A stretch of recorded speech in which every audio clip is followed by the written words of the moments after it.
알아두면 쓸데많은 프랑스사 이야기. 찬란한 영광의 시작, 카페 왕조. 샤를 제국이 3분된 후 대머리왕 샤를은 별다른 업적을 남기지 못했는데 외교에서나 내정에서 그는 항상 힘이 부족했습니다. 대머리왕 샤를이 세상을 떠나고 뒤를 이어 등극한 말더듬이 루이라고 불리는 루이 2세와 루이 3세, 카를로마는 모두 평범했으며 일찍 죽었습니다. 10년 동안 3명의 국왕이 바뀌면서 카롤링거 왕조의 운명도 끝이 보였는데 그 후 수십 년간 귀족들이 서로 각축을 벌이면서 왕권은 쇠퇴했습니다. 국왕은 귀족들에게 대항할 방법이 없었는데 단순왕 샤를과 루이 4세 등의 제2계가는 비교적 길었지만 귀족의 허수아비였고 적의 침입도 막지 못하고 내란도 평정하지 못했습니다. 루이 4세의 손자 루이 5세가 왕이 되었을 때에는 카페 가문의 위그 카페가 모든 권력을 장악했는데 카페 가문은 왕실과 권력 투쟁을 벌였고 왕실보다 우위에 있었습니다.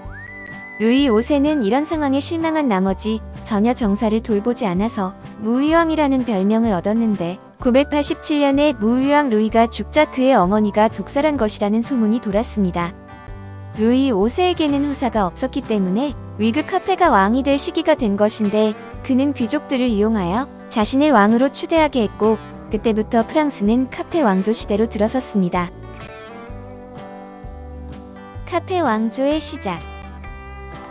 신하일 때 위그 카페는 마음대로 행동하며 자기 군대를 만들어 무위왕 루이와 대적했으나 자신이 왕이 되자 이번엔 아나무인으로 행동하는 신하들로 괴로워했습니다.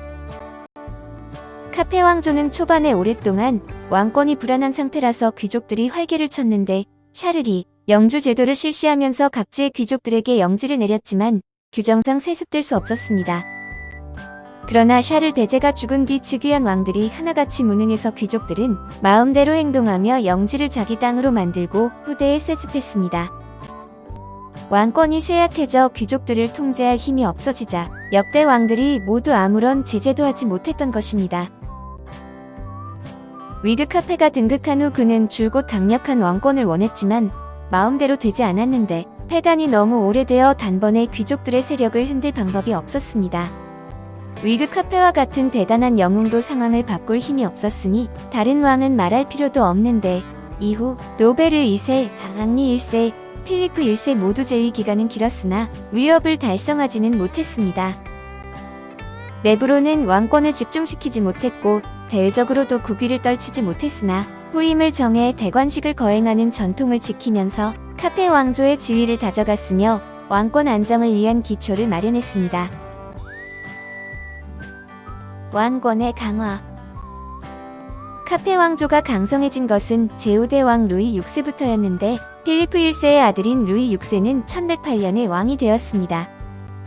몸집이 비대했던 그는 뚱보왕 루이로 불렸는데 4대에 걸쳐 왕들이 왕권 확립을 위해 치욕을 참아낸 결과 뚱보왕 루이가 등극한 무렵에는 왕실의 세력이 어느 정도 강화되었습니다.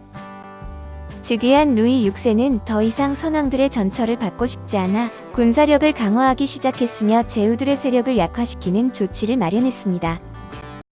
그를 따르지 않는 자는 토벌했고 반란을 일으키는 귀족의 성을 평정했으며 그들의 영지를 빼앗았는데 이러자 오만방자하던 귀족들도 점점 순종하게 되었습니다.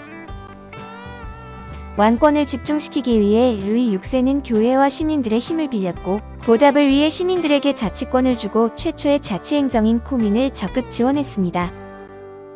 그 밖에 귀족 세력을 억제하려고 궁정회의를 재정비했는데 과거 어전회의의 구성원들은 각지의 귀족들로서 그들이 연합해 회의를 조종하고 국왕의 정책 집행에 제동을 걸었습니다.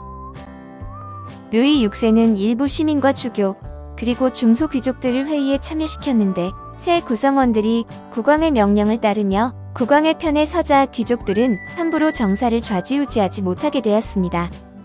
영토 확장을 위해 루이 6세는 왕세자비로 아키텐 공국의 공주 엘레오노를 선택했는데 이런 정치적인 혼인으로 아키텐 공국은 왕실의 영지가 되었고 국토도 넓어졌습니다.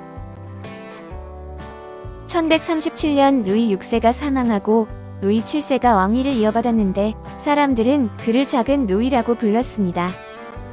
루이 7세는 재위 43년 동안 혁혁한 공을 세웠는데 프랑스 경제와 문화의 영광을 위해 불굴의 노력을 기울인 바 유명한 노트르담 대성당이 착공되었던 것도 바로 그 시기였습니다. 그런데 루이 7세의 결혼 문제가 나중에 영국과 프랑스의 충돌을 일으켰는데 그와 왕후 엘레오노르는 사이가 좋지 않았고 결국 엘레오노르가 다른 남자를 만나자 결혼은 파탄에 이르렀습니다. 후에 엘레오노르는 영국 국왕 헨리 2세와 결혼을 했고 아키텐 공국도 헨리 2세의 소유가 되었습니다. 여기서 잠깐 놀라운 여성 엘레오노르.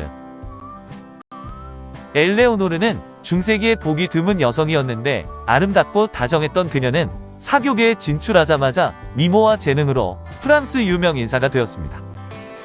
그녀의 아버지는 죽으면서 엘레오노르를 아키텐의 상속자로 지목했는데 당시 여성은 가산을 직접 상속받을 수 없었으며 유산은 반드시 사위가 받게 되어 있었습니다. 그래서 아키텐 공국을 차지하기 위해 툼보왕 루리는 후에 루이 7세가 되는 왕세자와 엘레오노르를 결혼시켰습니다. 엘레오노르는 깊은 궁 안에서 홀로 방을 지키는 여성이 아니었는데 한때 루이 7세를 따라 제2차 십자군 원정에도 참가했을 정도입니다. 자유분방했던 그녀는 여러 차례 간통을 했고 결국에는 이혼을 했는데 얼마 지나지 않아 영국 왕 헨리 2세와 결혼했습니다. 그녀는 헨리의 호방한 성격에 매료되었는데 헨리도 그녀의 재산이 탐났던지 자신보다 11살이나 많은 그녀와 흔쾌히 결혼을 했습니다. 결혼 후 헨리 2세는 바람을 많이 피웠고 이 때문에 엘레오노르는 질투와 괴로움에 시달렸는데 두 사람이 충돌하면서 엘레오노르는 결국 폐위되어 십수년을 갇혀 살게 됩니다. 갇힌 와중에도 그녀는 자유에 대한 희망을 버리지 않았고 자식들을 부추겨 헨리 2세와 맞서게 한 결과 헨리 2세는 아들과의 반목 속에서 세상을 떠나게 됩니다. 영지를 회복하는 필리프 2세. 루이 7세는 이혼을 한 데다 땅까지 잃었으니 비참함은 말로 다 할 수 없었는데 영국 왕이 프랑스에서 프랑스 왕실의 영지보다 더 큰 땅을 차지하게 된 것입니다. 루이 7세는 등에 가시가 박힌 느낌이었지만 어쩔 도리가 없었는데 1180년에 루이 7세가 세상을 떠나고 그의 아들 필리프 2세가 즉위했습니다. 그때 필리프 2세는 겨우 14세라서 즉위 초기 그의 외숙들인 앙리 샹파뉴 백작, 기욤 랭스를 죽여 티보 샤르트르 백작이 함께 섭정을 했습니다. 그러나 결혼 등의 방법으로 필리프는 자신의 세력을 강화하면서 섭정 대신들의 그늘에서 벗어날 수 있었습니다. 그는 나이는 어렸지만 놀라운 재능을 갖고 있었고 일 처리 능력이 뛰어났으며 매사에 씀씀이가 남달라 어려서부터 군주의 자질을 나타냈습니다. 진정한 국왕은 다른 사람이 위험에 도전하는 일을 용납해서는 안 되는데 필리프 2세는 구슬리거나 위협하거나 혹은 무력으로 귀족들의 날개를 꺾어 나갔습니다. 그는 제후들을 손바닥 안에서 갖고 놀면서 왕실의 권위를 크게 높였는데 국내 권력 분쟁을 해결한 필리프는 칼끝을 영국으로 향했습니다.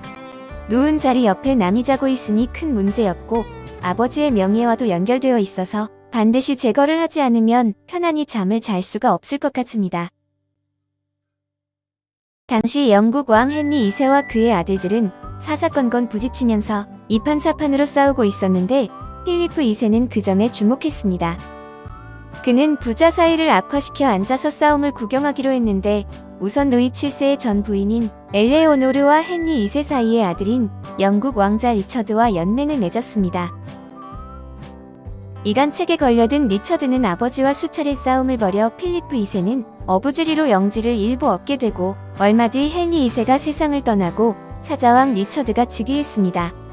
필리프 2세는 이번엔 사자왕의 동생 존을 부추겨 리처드와 왕위 쟁탈을 벌이게 했는데 왕이 된 존은 프랑스와의 전쟁에서 많은 땅을 잃어 실지왕이라는 별명을 얻게 됩니다. 1189년 필리프 2세와 사자왕 리처드는 의논을 접어두고 함께 십자군 원정에 참가하지만 도중에 필리프 2세가 회군해 프랑스 내 영국 영지를 공격해 양측의 갈등은 더욱 깊어졌습니다. 1199년 영국에서는 사자왕 리처드가 세상을 떠나고 실지왕 존이 왕위를 이어받았는데 존은 유약하고 무능하여 필리프 2세의 공격에 번번이 패배를 하게 됩니다. 이듬해 존은 필리프 2세와 영국은 프랑스의 신하가 되고 많은 땅을 할양한다는 조약을 맺게 됩니다.